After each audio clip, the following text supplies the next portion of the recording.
They said they wanted power. Oh, awesome. Zaba, Zakalush, Kalamatskalo. Welcome to Guru Talks. Guru? What do they do, like levitate and chill on mountaintops? Not exactly, but you are in the right place to find out everything you need to know, and it's actually quite simple.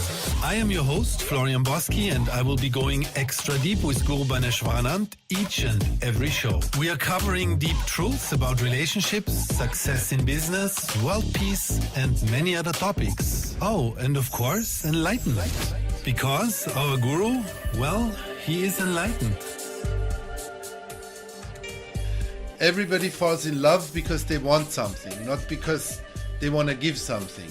And we've talked about this many times, right? So a person won't see in the beginning the good and the bad of the other person, because now the behavior of the other person has an influence on my emotional outcome, which means that if certain things happen, if A, B, C, D happens to me through the other person, then I'm happy and I will reciprocate. If A, B, C, and D doesn't happen, then I'm not happy, and my initial inside deal that I made to go into this relationship is not fulfilled. And now there is, how would you say, skin in the game, and people have something to lose.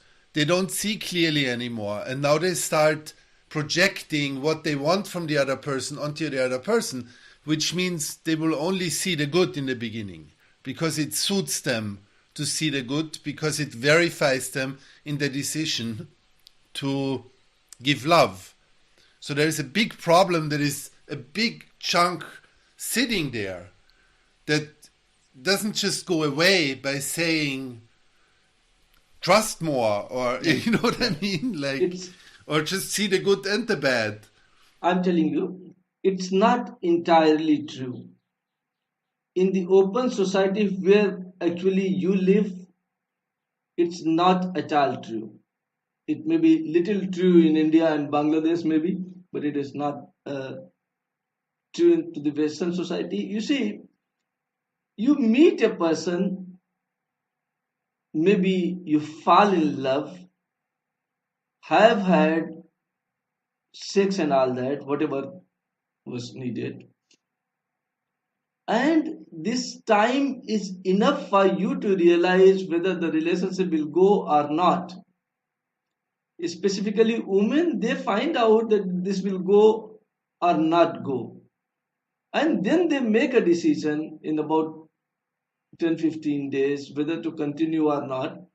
Mostly knowingly people continue, that it may not go for long duration of time, still they continue for as long as it goes.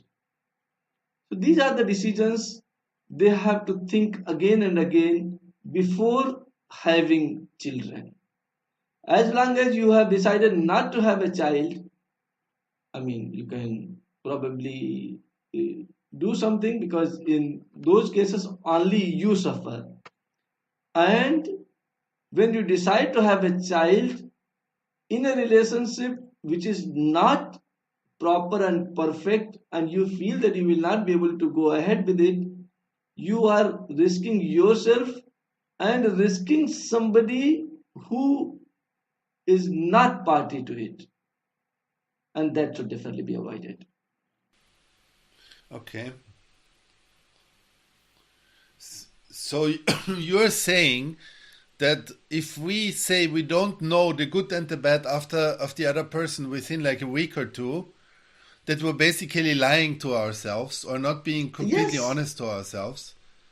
Yes, you say when you most of the big services interview are for 30 minutes, and then they decide in these 30 minutes whether this person will be good to the country or not good to the country.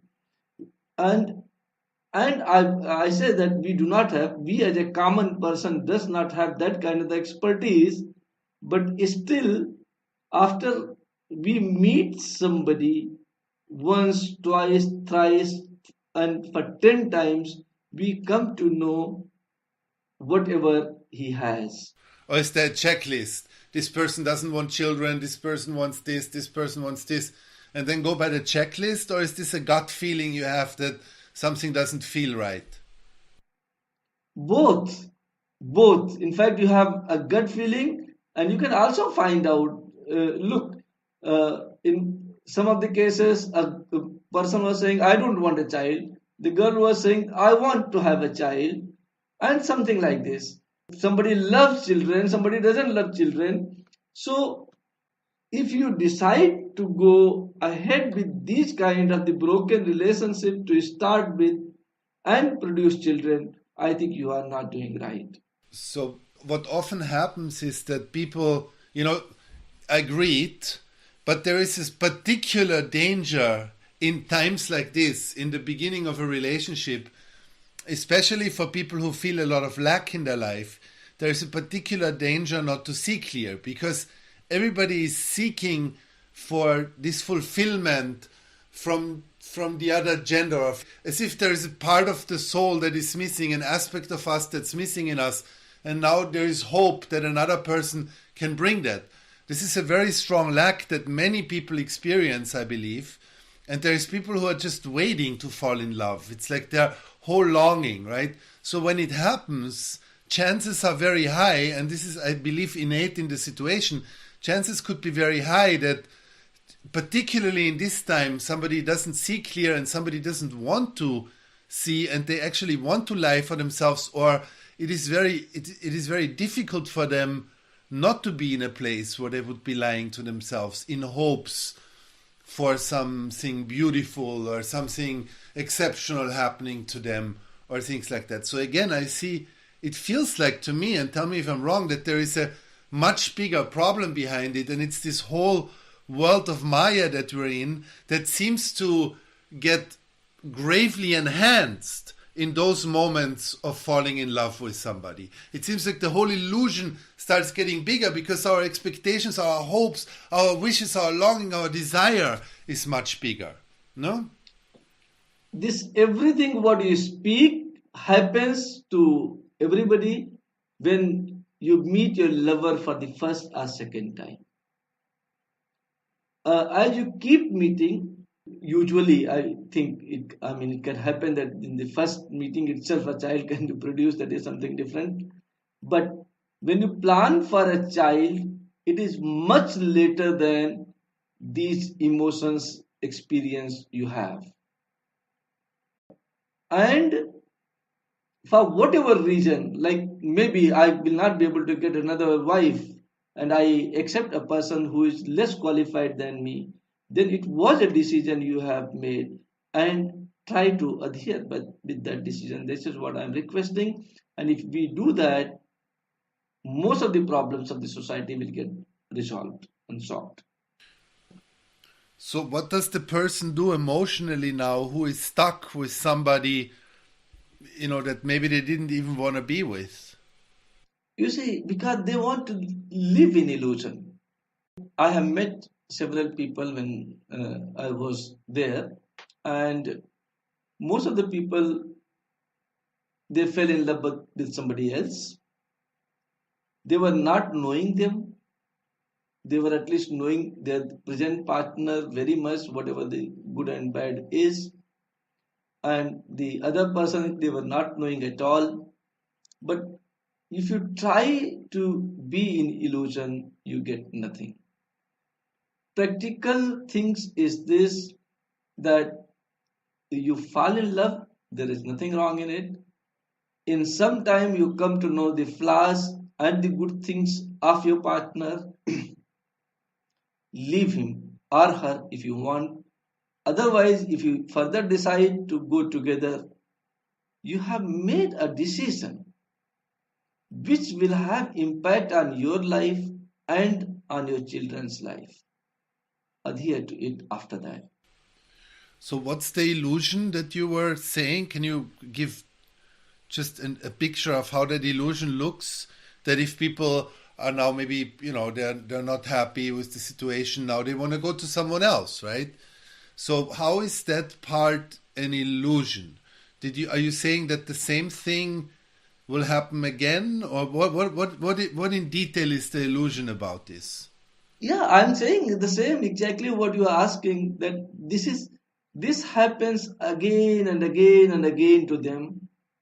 They always talk bad about their partner without introspecting to themselves. Problem is with them, not with the other person. Whatever you are today, you and only you are responsible for that. So if every person was introspecting from the beginning on, they would know immediately if this is the right partner or not, and then they would be able to make a strong commitment if they go into a relationship, and that would allow them to really stick with the relationship until the end of their lives. That is all a result of introspection. Uh, I'm going one step further. I'm saying they know. They know. You say that if they go into introspection, they will come to know about it. I say 99% of the people know good and bad of their partners. Still, they take their decisions to be together. Temporarily, they remain, and then they start seeing the negative parts more. They were knowing that negative exists in them, and the idea that I will be able to change my partner in the future should be avoided. The reason why people are in these relationships or get into these relationships is in hope for some fulfillment that they can get out of it. You are saying if that's your reason, and please correct me if I'm wrong, but it seems like you are saying if that's the reason, then you're in the relationship for the whole wrong reason to begin with, and either you leave or you change your demeanor or your attitude from wanting to receive something to not needing anything.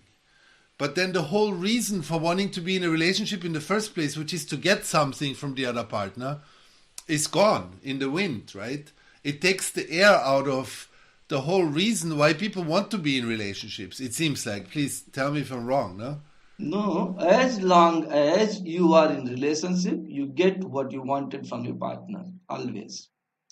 Now, the problem is that our social system is good and it promotes one partner thing, and that doesn't happen somehow, and because of the greed, lust, you find another person, and first meeting with the other sexual partner is always a miraculous meeting, and in that process you forget about your current partner in the hope that the other one will be better than the current one, which usually does not happen.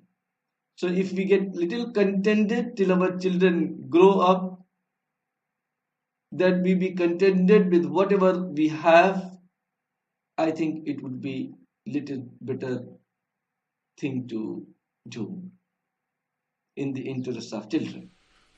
So just to repeat this again, what I was saying, go away from wanting to get something out of your relationship, because what you get, you'll get anyway, but stop desiring it. It is really the only way to actualize or manifest what you are saying, no? Without being totally unhappy. If I want some fulfillment and I don't get it from this partner, so I look for it somewhere else, and I look for it somewhere else, I look for it somewhere else, it's the same futile cycle, and the solution seems to be stop desiring your sexual partners. Happiness or sadness is within you. If you want to be happy in all the circumstances, you will be happy. When you decide to be sad, whatever outside circumstances be, you will always be sad. I think in the West there is an example, glass was half empty or half full. You choose. But tell me, Guruji, are you speaking now about people who are very far? You know, good and bad is within you. Are you speaking about people that are already outside of their illusion? Or does this apply for everybody and anybody? And do people who are not out of their illusion have a chance to even implement what you're saying? Because to me, it seems not. Every person, every human being has got what he needs. And most of the scholars, like me, like you, and they think that we are intelligent, others are not. I tell you, everyone is intelligent enough to take their own decisions, and they will be able to take the right decisions if they take care a bit. And that is what they need to do. That is what we can tell them as a parents when they grow up, that you need to take a decision and honor that. If you're talking to our listeners, you could say that you can today decide to not project your happiness or your sadness on other people anymore. It means you don't make anything or anybody outside of you responsible for how you feel, which if you want to be happy, otherwise you decide to be sad. But you do know that all the entire self-help industry, the entire New Age industry aims towards helping people do that. And it's not something that people they snip their fingers and suddenly they have gathered the energy they need to make such an inner transition and stop making anybody or anything responsible for their pain. I mean, you know, talking about the work with Tantra or the work with, you know, an initiation process, it takes years to get to an emotional level where you stop blaming people for certain things. You know, I'm sure it's different for everybody, but just speaking from personal experience, you know, there's always these things that come up again. And you say yourself when you're in work with some person, you know, like when I ask you when will this and this stage will happen, and you say, I don't know, it depends on your emotions. Right? And what do those emotions do? They tweak us into being not clear and into starting to think, well, that person is responsible that I'm sad now, and this is happening because of this, and this is happening because of this, when in reality we know it's all inside of us. But do we really? And what does it take for a person to get to a place where they can really do this? You know, you say it like it's an easy thing, but we both, I mean, at least I think that we both know that in the case of when you work with somebody to really bring them there, it can take years. It can take a lot of effort. Yes, I agree. I mean, nothing you can achieve without efforts. But if we start making efforts from now, maybe 10 years hence, 5 years hence, you see the results and you see a better society than what it is today.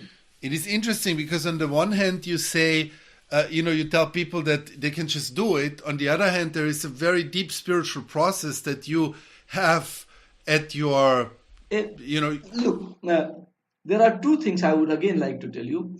Like you say, there are lots of self-help people who preaches them. Yes.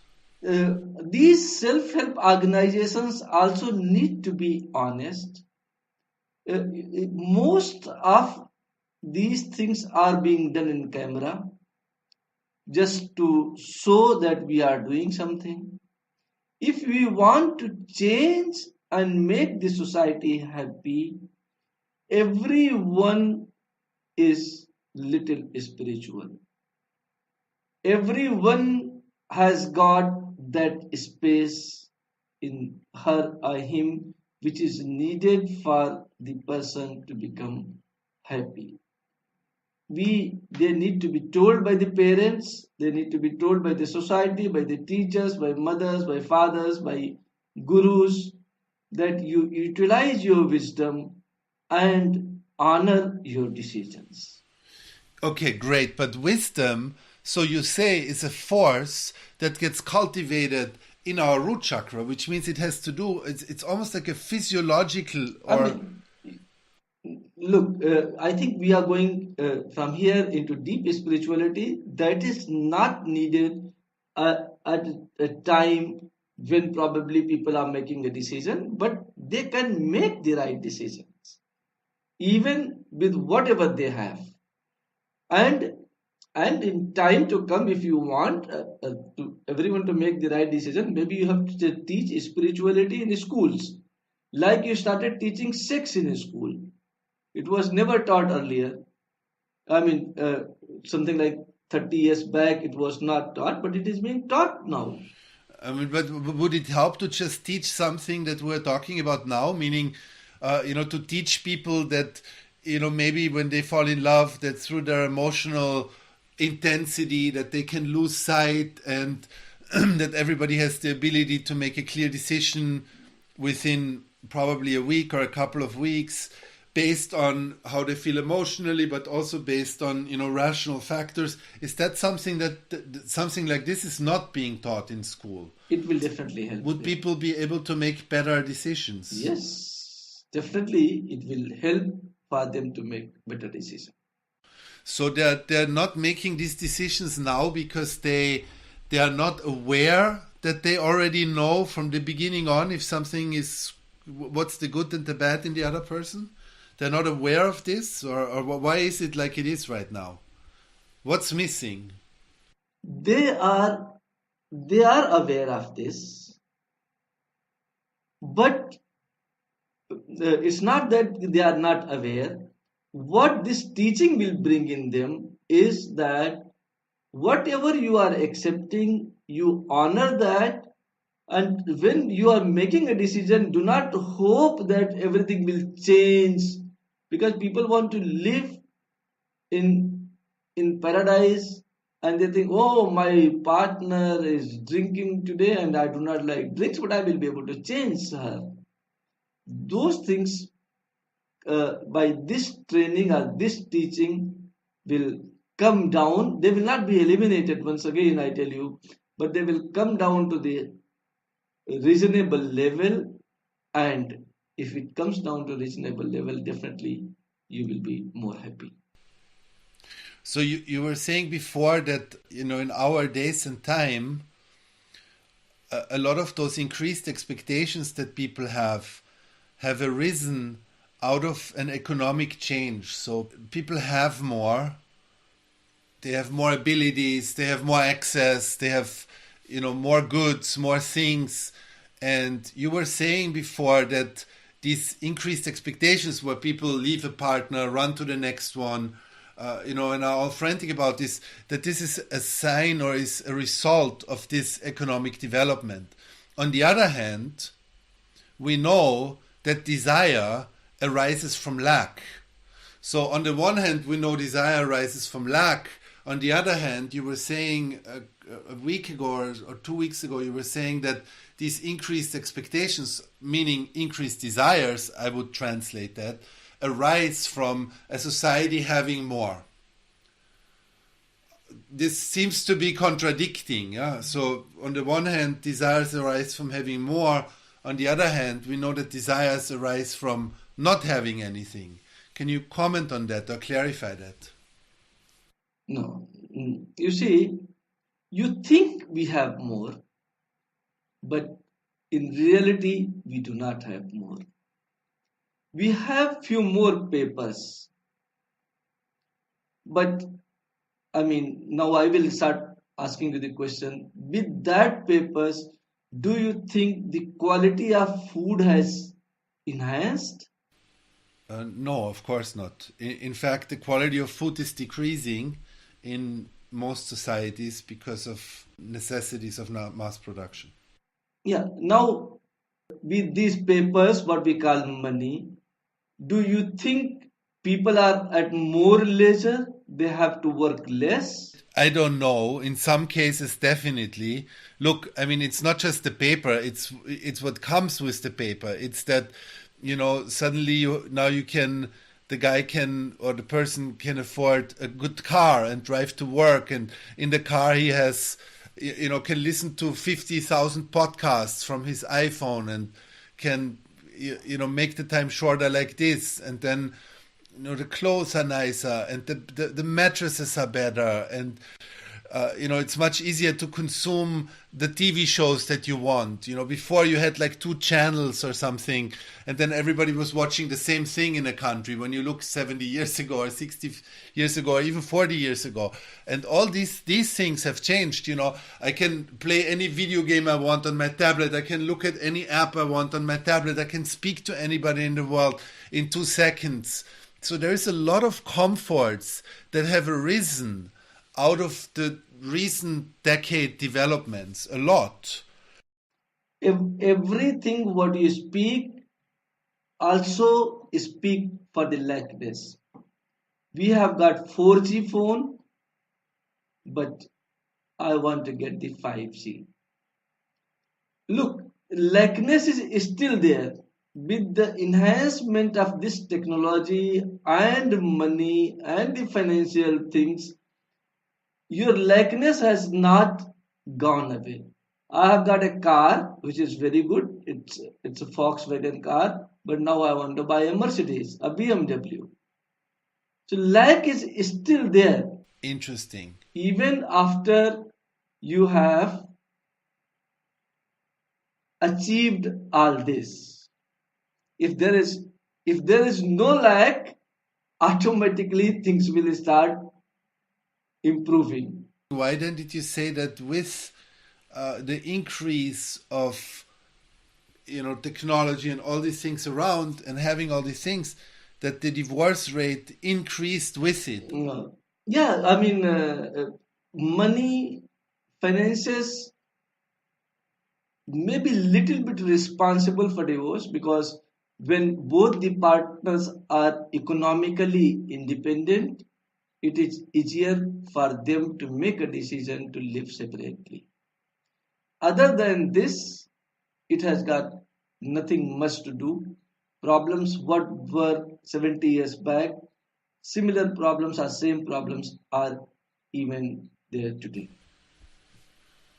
I would like to go back to this for a second, right? Because you're basically saying that a person, the desire of a person will disappear once a person has fulfilled that desire. Now, there's many desires now in the world, many more things can be had than in the centuries and millennia before, at least a few of them.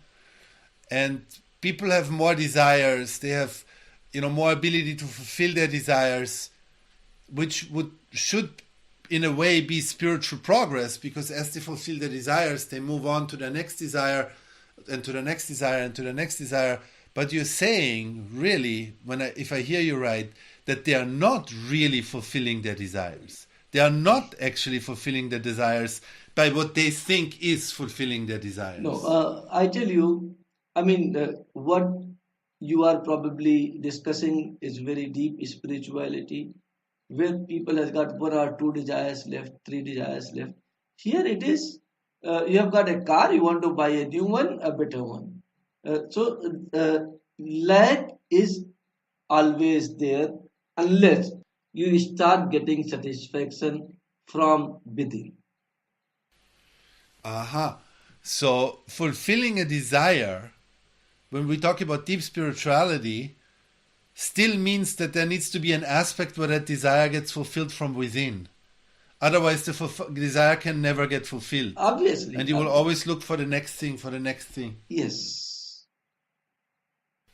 So is it the same with love? The first question that we were asking, that when people fall in love so crazily, is it an attempt for them to fulfill a desire that they usually won't fulfill anyway, and then they will look for it somewhere else? I think that is what is happening. So, and from my starting itself, I am saying, look within. Honor your decisions. Don't criticize your partner's decisions. You see what happens? The problem is, I tell and I keep telling everybody that whatever you are today, you and only you are responsible for that. Okay, our thing is that we want to blame of not succeeding on somebody else, which is not good. We must be told, taught that it should be avoided. We want to take credit for good things ourselves, and bad things we want to blame somebody else. This has become a habit which should be avoided. And then in love things, everything will become little bit better automatically. So do you have a certain practice or a certain something that people can do so that they can reach a place where they can start to try to fulfill a desire they might have from within? Because it seems like this is the only way to make progress in this wheel of happenings and occurrences. Do you have anything to give to people that they can use as a tool to look within rather than seeking blame on the outside? Other than just telling them, do that, look within. How would somebody go about this? If they say, well, yes, Guru Bhaneswaranand, I really like this, what you're saying. Help me. I want to start looking within at least a little bit. I don't have much time. I'm tied into the world. I have a family, but I want to spend some time to start really fulfilling my desires from the inside, so I can move ahead in life within myself. What can you give me? And if you come to me, I can give you several things. But if you are not able to get associated with anything, I tell you from here that whatever you are doing will lead you to sadness. If you want to be happy, look within. And if you be able to remember this, that it will make me sad, you will start changing from today itself. The problem is that in the search of happiness, we are doing whatever we are doing. But if we know that whatever we are doing eventually gives me little sadness, little happiness, and gives sadness later, we will automatically try to resist and not do it. I'm referring to another teaching of yours that you were talking about a while ago, and you were saying that about 80%, and I don't know, I'm paraphrasing here, it might be 70, it might be 90, of our population has at some point started to like their sadness. How does this relate to what you just said? It is the same thing.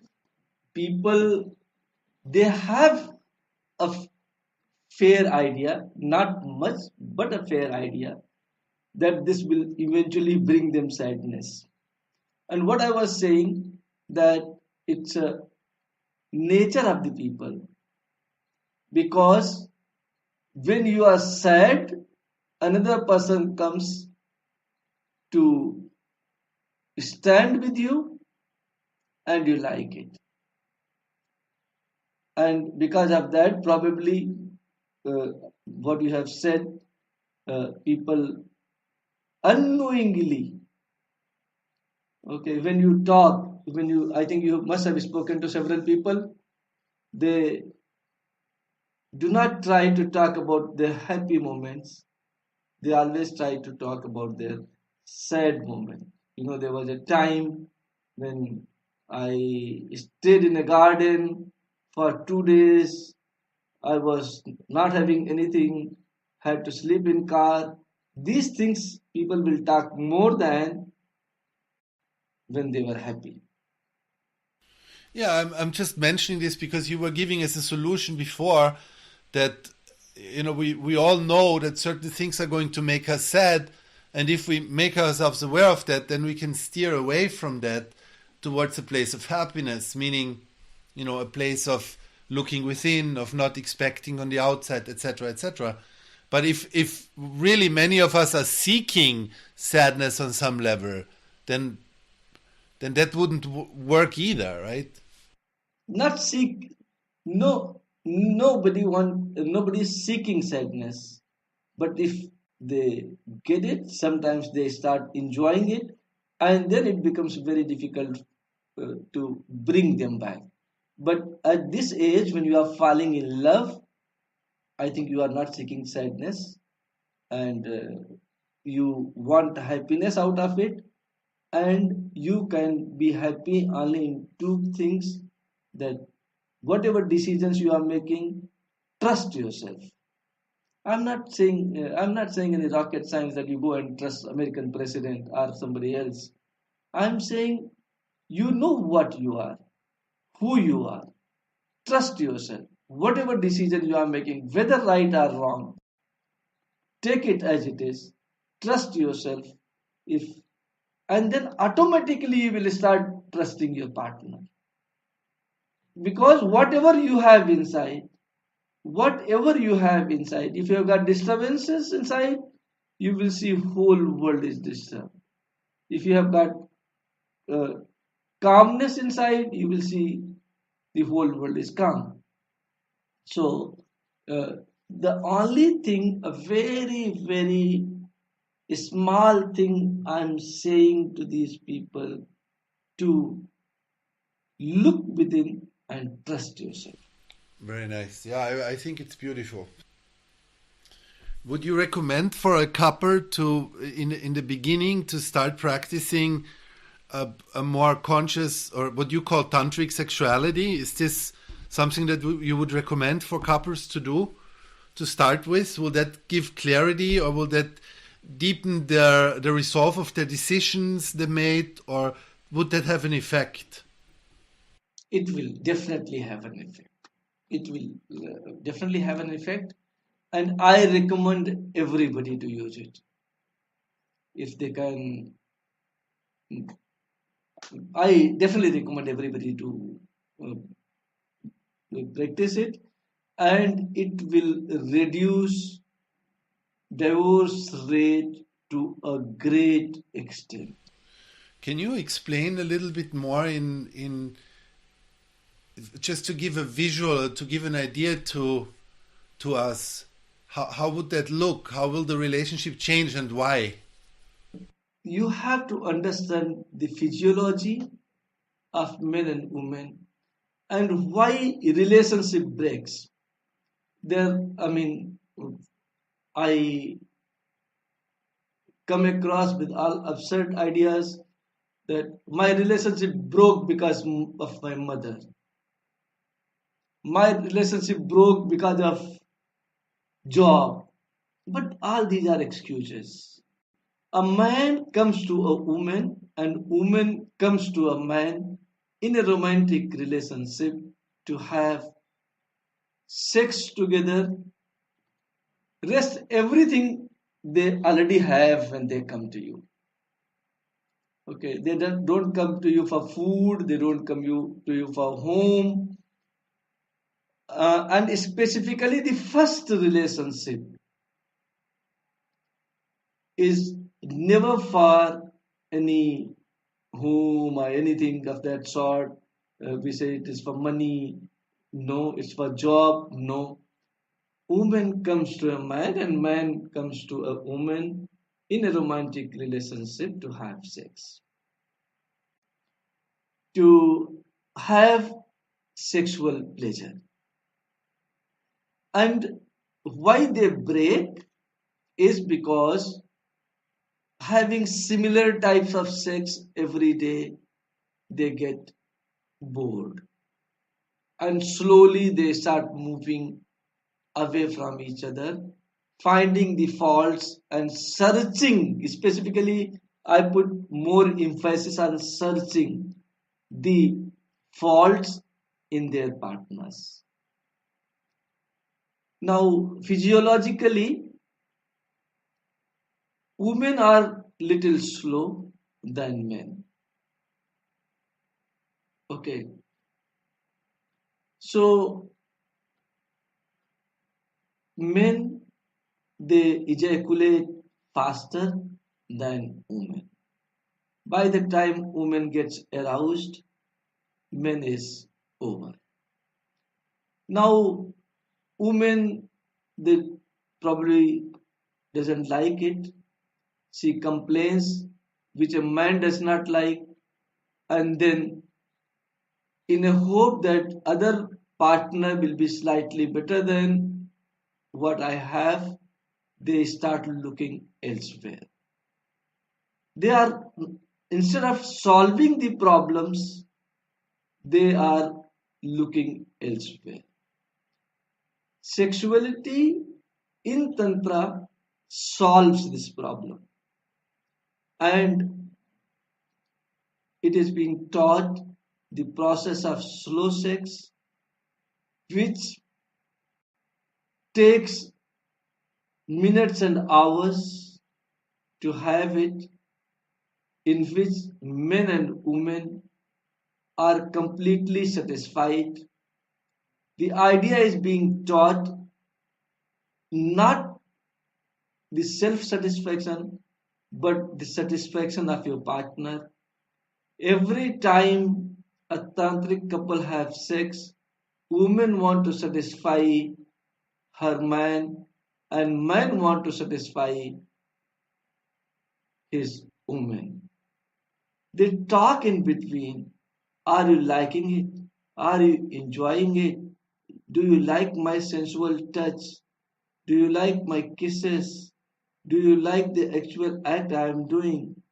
All these makes both the partners have trust and faith in each other, and a bond, a deeper bond develops among them, and that satisfaction level what they have reached is an optimum and ultimate satisfaction level, and after that they don't want to try anything with the other partner, You mean with a different partner, a third partner? with third partner. Okay. Yeah.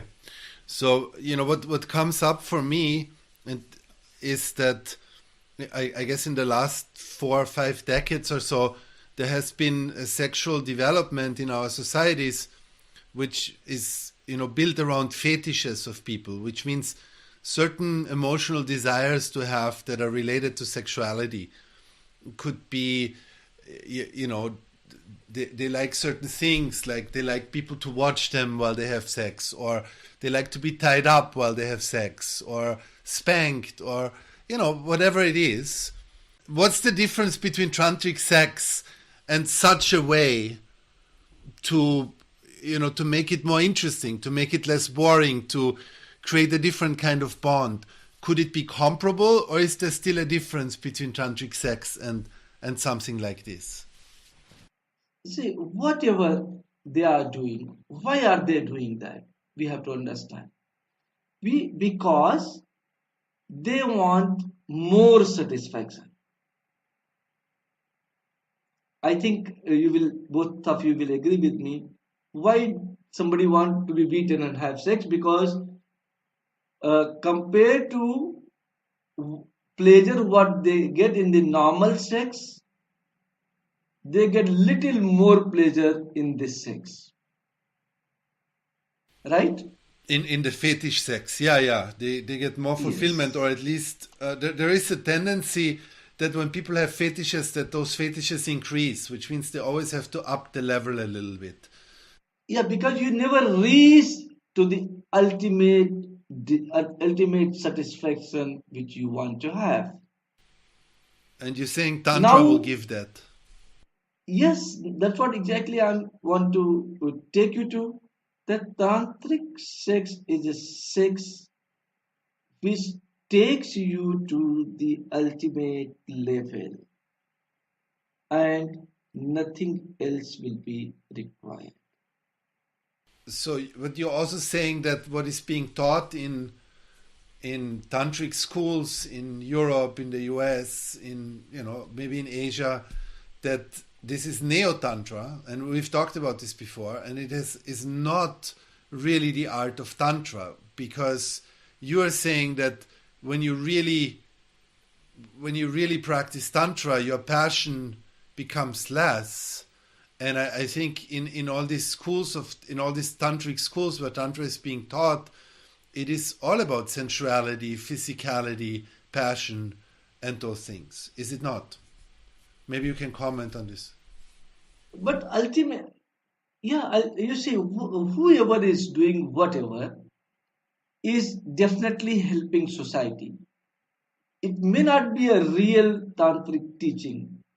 Maybe they have to learn little more to reach there.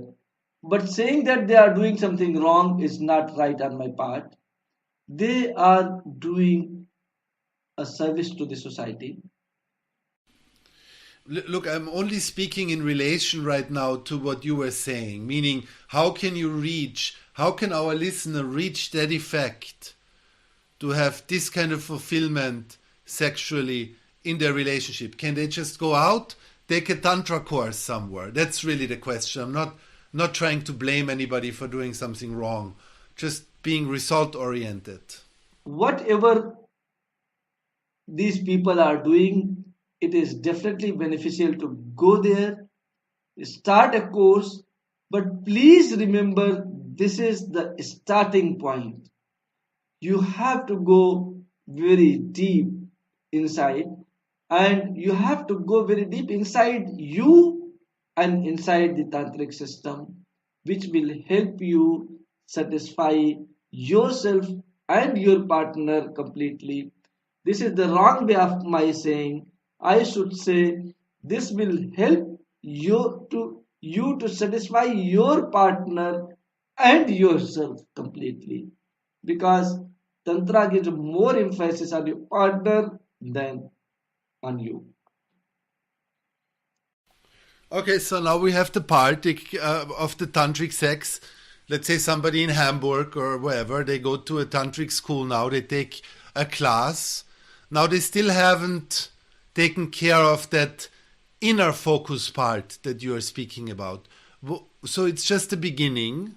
So they take this course for a while. What do they do next? I think that will you have to again maybe do a study as it interests you, that all those people who are involved with tantra sex, how many has divorced? The rate will be very low, and that is what your objective is. Yes, but I mean, that's not answering the question. What I'm saying is, if a person now, you were saying that if a person goes to a tantric course, they need to understand this is just the beginning and that they need to go deep inside themselves. So now somebody listens to this show, goes, takes a tantra course, realizes, okay, this is just the beginning. I need to go deep into myself. How do I do this now? What's the next step? After that, they can find an enlightened teacher, enlightened guru, enlightened master, whatever they call, and meet them and learn the real tantra. So the real tantra has to be taught by an enlightened person. Of course, I mean, who will teach you physics? A master of physics. So similarly, who will teach you tantra? Master of tantra, and master of tantra is enlightenment. Oh, I see. Okay, so a tantra master and an enlightened person is the equivalent to each other. I mean, you can call master to anybody, that is something different. But what is master? You know about this subject well, that is master. What is post-graduation? Post-graduation studies are the studies in which you will come to know about the subject well. And you can call them enlightened guru, you can call them anything. But it's basically you have mastered the art of tantra. Enlightened guru has also mastered the art of tantra. So you can go and ask them. So all enlightened people are sex experts? Tantra has got nothing with the expertise of sex. It has got everything with your satisfaction. And yes, all enlightened people are definitely satisfied people, and therefore they don't want anything more.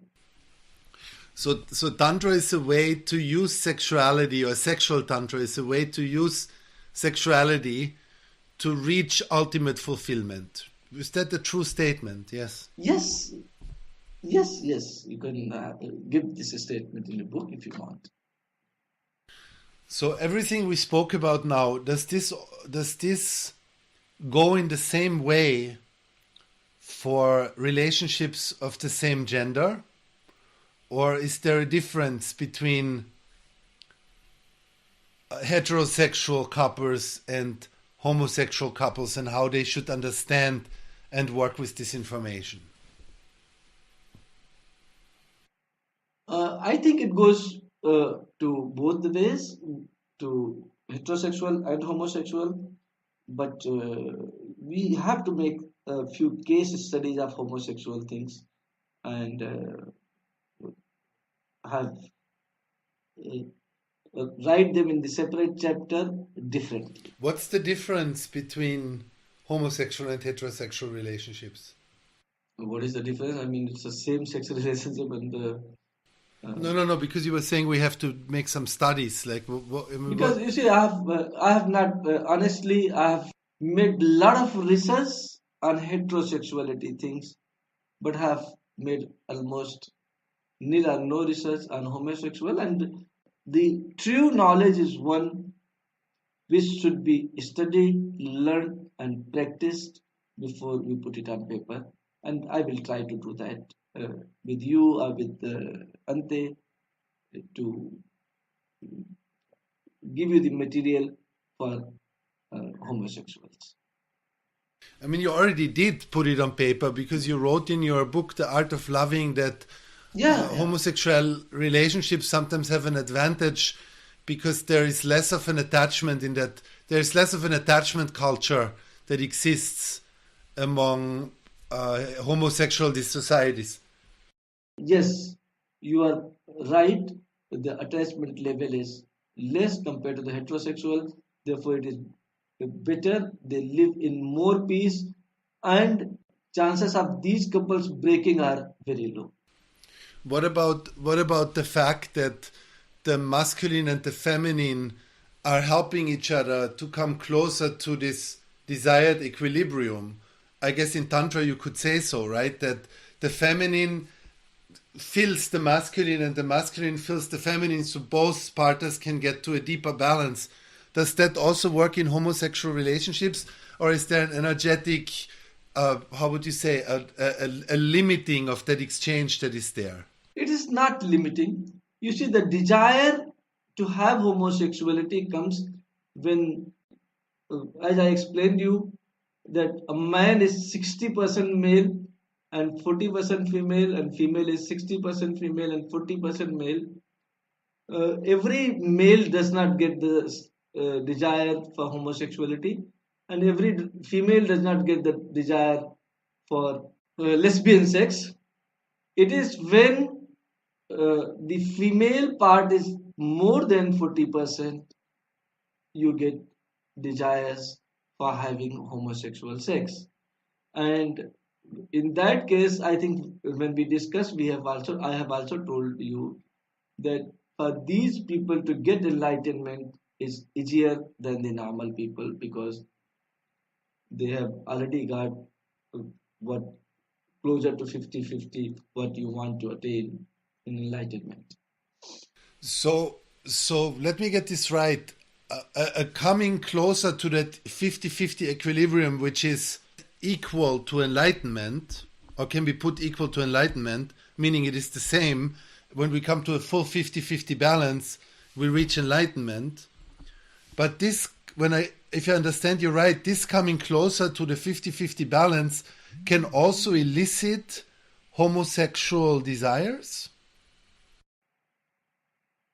Not really. I mean, when you are going, in some cases, yes, it has happened, and but it is not that exactly.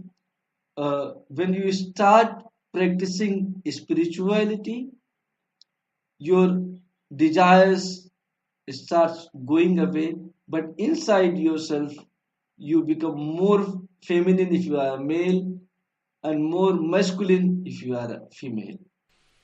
So when we work in this direction, our sexual desires also start to diminish.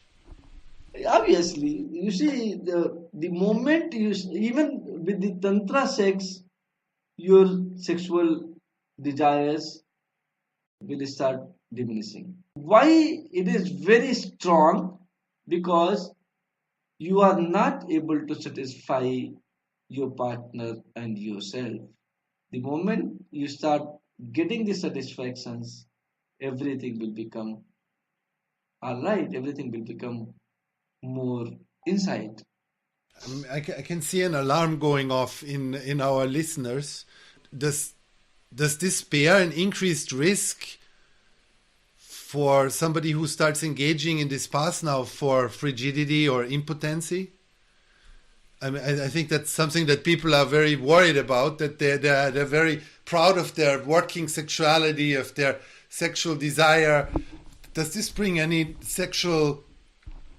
adverse sexual effects when the desires go down? You see, having less desire does not mean frigidity. Frigidity is something different. And but yes, when you go deep into spirituality, your desires comes to zero. And if your desire comes to zero, even it applies to sexual desires also. But here I would like to tell one thing, that impotent, frigidity are the terms used to satisfy yourself. These deep spiritual people, when they do sex, they will be able to satisfy their partner very nicely. So you don't have to worry about that. It's not a disease. It's desireless state, which is much better than what you call frigidity and impotency. It is very interesting because, one of the stigmas that has been attached to the term guru or the gurudom in several decades, or over the course of several decades now, is sexual abuse or sexual scandals. There have been so many gurus in the last 50 years that were accused or were involved in cases of sexual scandals. But you're saying that with a spiritual path, the sexual desire decreases. Shouldn't this be reflected in those gurus that came to the West, in those spiritual teachers that, we've heard things like this from over the last decades? Well, what do you say to that? Does this mean that people who have spiritual teachers who have sexual scandals, that could be a conclusion that they're not really practicing spirituality? Or how do you see that? You can say so. Some of them are not practicing spirituality, and some of them became so famous that system wanted to destroy them. Anything is possible. I think it's a very big controversy either way. But yes, I can tell you about the enlightened gurus. They will never exploit anybody. There is no such thing as a sexual exploitation from a true enlightened teacher.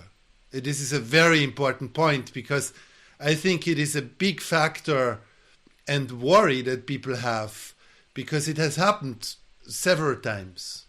And I think you've heard about this too, I'm sure, no? Yeah, I have heard, but you see, like it happens with junior people a lot, maybe with the priest or somebody, but all those who has reached enlightened level, it is impossible to happen. Okay, so there's one more question to get a rounded picture of that whole topic, of this whole topic that we are speaking about today. about falling in love, about making a strong decision to stay together with the relationship you decided for.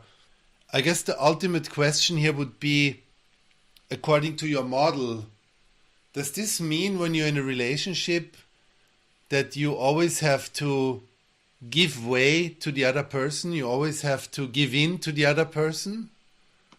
I don't think so. I mean, this is something what society says that I'm this.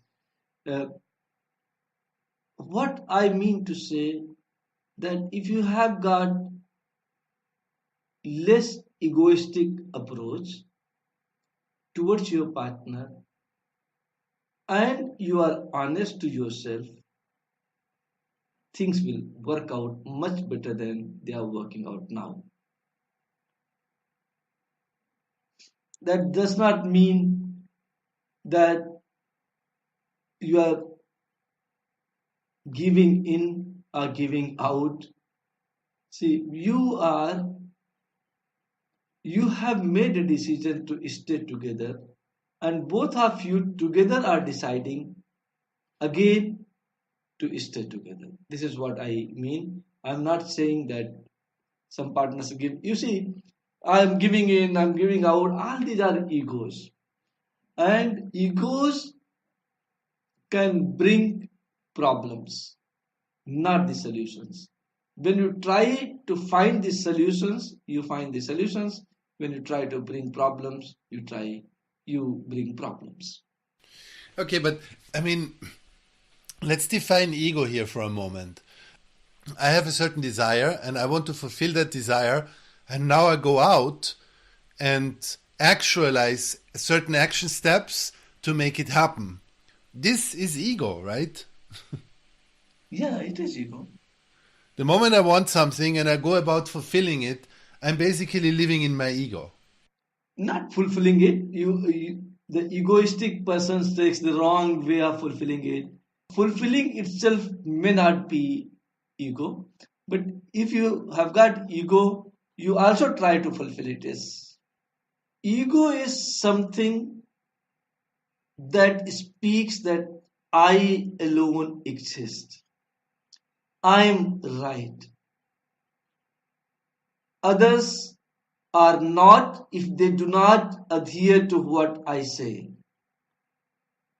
This is ego.